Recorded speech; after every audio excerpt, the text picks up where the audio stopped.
तो नॉमिनेशन की घोषणा हो जाए उसके बाद आप उम्मीदवारों का चयन करें, सीटों का बंटवारा करें, तो ऐसे नहीं चलेगा और फिर फिसलेंगे और फिर सरकार नहीं बनेगी। महागठबंधन का एक ही दल एक्टिव है, जिसके पास वोट बेस भी है, जिसके पास आधार भी है, जिसके पास संगठन भी है और जो तैयारी भी कर रहा है, और वो है राजद। इन 5 बैठकों का कोई नतीजा नहीं निकलना, ये संकेत सही नहीं। आप इतनी सीटें तो तय कर लीजिए कि कांग्रेस इतने सीटों पर लड़ेगी, मुकेश सहनी इतने सीटों पर लड़ेंगे, आरजेडी बाकी बची हुई इतने सीटों पर। मुकेश सहनी मांग कर रहे हैं 60 सीट की, जो परिस्थितियां हैं उसमें लग रहा है कुछ 15 से 20 सीटें मिलेंगी। कांग्रेस डिमांड कर रही है 70 प्लस सीटों की, परिस्थितियों के हिसाब से 50 के आसपास उनकी सीटें रहेंगी।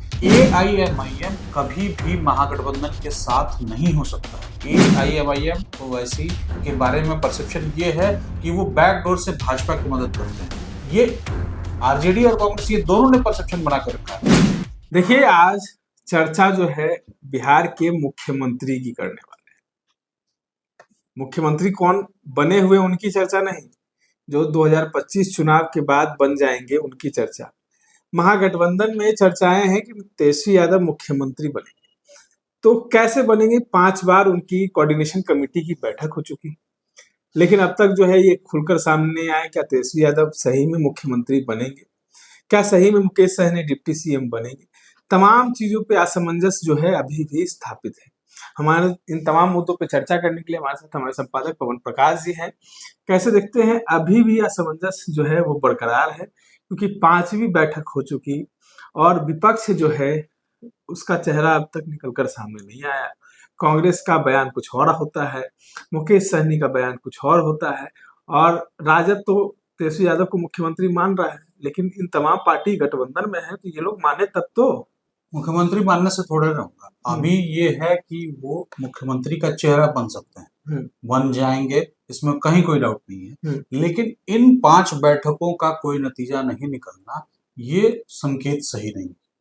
जैसे आप 2023 की बात याद करिए, ऐसे आते हैं कि जब 2024 का लोकसभा चुनाव होना था, उस समय 2023 में इसी पटना में एक गठबंधन का फॉर्मूला तय होता है और उस फॉर्मूले के अंदर 18, 20, 22, 24 तक, 26 तक दल पहुंच जाते हैं और उसका नाम, दूसरी मीटिंग जो बेंगलोर में हुई थी, बेंगलुरु में, वहां तय होता है कि उसका होगा इंडी अलायंस, INDI अलायंस। तो राहुल गांधी उसमें थे, कांग्रेस थी, जेडीयू थी, आरजेडी थी, शिवसेना जो उद्धव ठाकरे की पार्टी है वो थी, और भी बहुत सारे दल थे। बिहार से प्रोमिनेंटली आरजेडी और जेडीयू थे। लेकिन उसमें क्या हुआ कि एक बैठक जून के महीने में पटना में हुई, दूसरी बैठक जुलाई के महीने में बेंगलोर में हुई, तीसरी बैठक अगस्त के महीने में मुंबई में हुई, और उसके बाद से सिलसिला टूटने लगा। मुंबई की बैठक से नाराजगी साफ तौर पर उभर कर आने लगी। मुख्य रूप से 2 नेता नाराज थे, एक तो नीतीश कुमार और दूसरा ममता बनर्जी। ममता बनर्जी की नाराजगी का कारण कांग्रेस थी, नीतीश कुमार की नाराजगी का कारण भी कांग्रेस थी, क्योंकि नीतीश कुमार खुद को अपने पीएम पोस्ट का उम्मीदवार बताना चाह रहे थे, लेकिन कांग्रेस इसके लिए तैयार नहीं थी। और 3 बैठकों के बाद जो चौथी बैठक दिल्ली में हुई, वो एक कमेटी की भी बैठक हुई, जो कमेटी मुंबई में बनी थी। 4 बैठकें हुई, 4 बैठकों के बाद से पूरा महागठबंधन, इंडिया अलायंस जो कहिए, वो कुनबा बिखर गया। लोकसभा चुनाव में अच्छी स्ट्राइक रेट के बावजूद, पिछले प्रदर्शन के मुकाबले अच्छे प्रदर्शन के बावजूद, लोकसभा चुनाव में इंडिया अलायंस बहुमत के, मतलब बहुमत तो नहीं ही पा सका, उससे बहुत दूर रहा। कांग्रेस अपने टारगेट से बहुत दूर रही, 100 सीटें नहीं लेके आ पाई। तो कांग्रेस या आरजेडी या जो भी विपक्ष के दल है, जो एनडीए का विरोधी दल है, वो अभी तक ये समझ नहीं पा रहा है कि उसको किस तरह से आगे बढ़ना है। आगे तो बढ़ना है, ये सब मान रहे हैं कि भाजपा को हराना है, जेडीयू को हराना है, चिराग को हराना है, सबको हरा देना है। अरे कैसे हराओगे भाई? क्या फॉर्मूला है? फॉर्मूला तय कर लीजिए।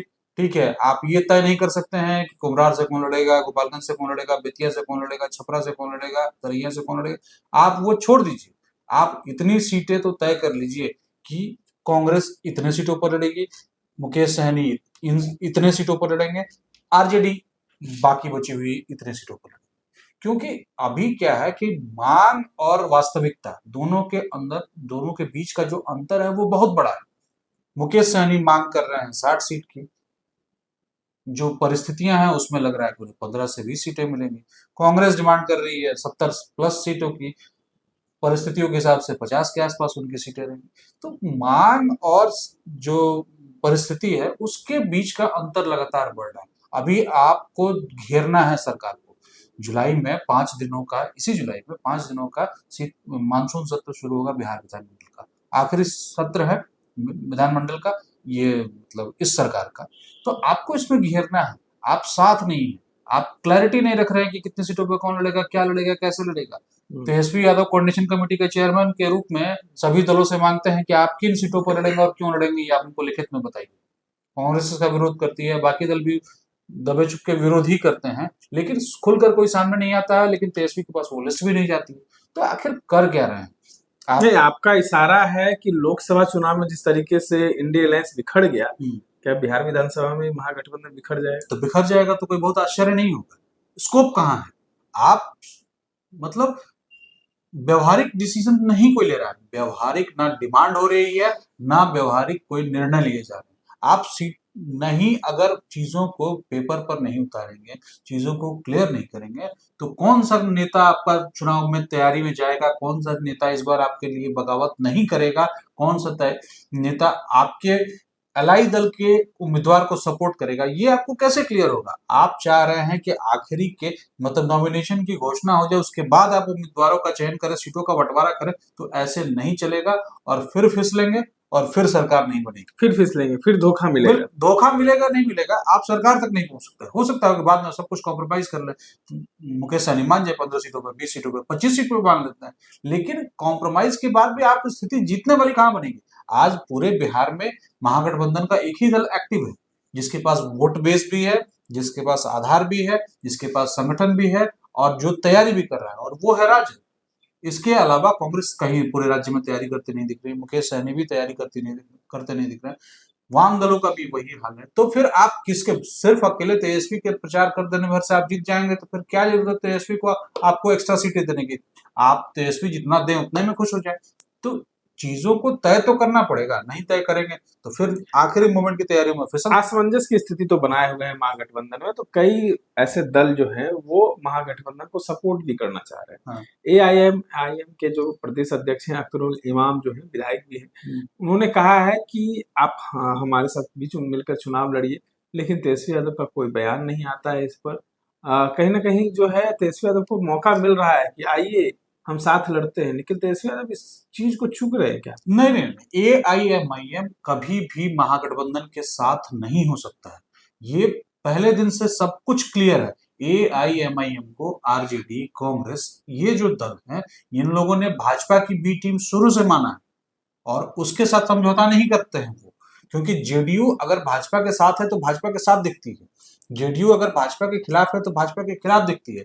लेकिन एआईएमआईएम ओवैसी के बारे में परसेप्शन ये है कि वो बैकडोर से भाजपा की मदद करते हैं। ये आरजेडी और कांग्रेस ये दोनों ने परसेप्शन बना कर रखा है।